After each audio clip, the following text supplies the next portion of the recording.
Chapter 37, wherein is continued the notable adventure of the distressed duenna. The duke and duchess were extremely glad to see how readily Don Quixote fell in with their scheme.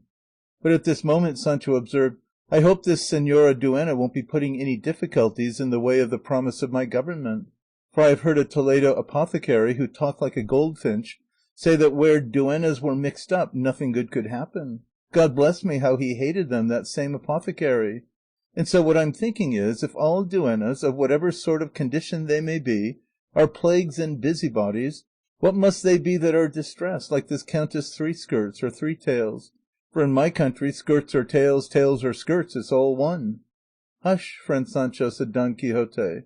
"Since this lady duenna comes in quest of me from such a distant land, she cannot be one of those the apothecary meant.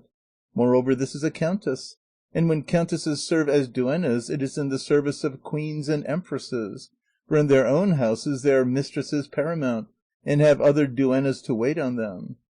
To this Dona Rodriguez, who was present, made answer, "My lady the duchess has duennas in her service that might be countesses if it was the will of fortune, but laws go as kings like. Let nobody speak ill of duennas, above all of ancient maiden ones. For though I am not one myself, I know and am aware of the advantage a maiden duenna has over one that is a widow.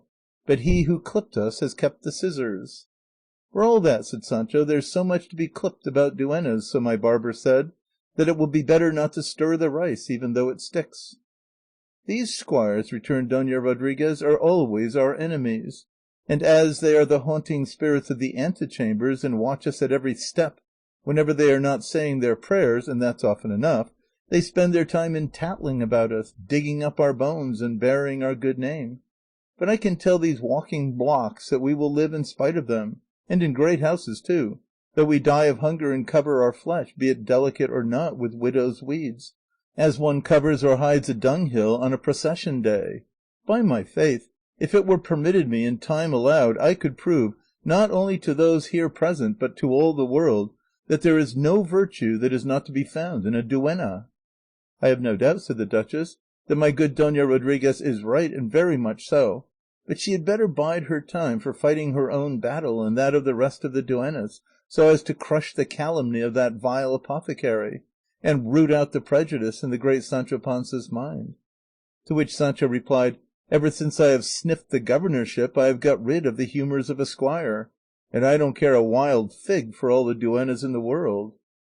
They would have carried on this duenna dispute further had they not heard the notes of the fife and drums once more, from which they concluded that the distressed duenna was making her entrance.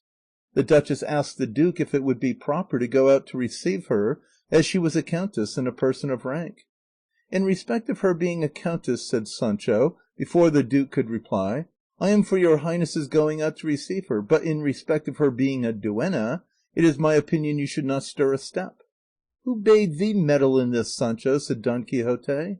"Who, señor?" said Sancho. "I meddle, for I have a right to meddle, as a squire who has learned the rules of courtesy in the school of your worship, the most courteous and best bred knight in the whole world of courtliness; and in these things, as I have heard your worship say, as much is lost by a card too many as by a card too few, and to one who has his ears open, few words." "Sancho is right," said the duke; "we'll see what the countess is like, and by that measure the courtesy that is due to her." And now the drums and fife made their entrance as before, and here the author brought this short chapter to an end, and began the next, following up the same adventure, which is one of the most notable in the history.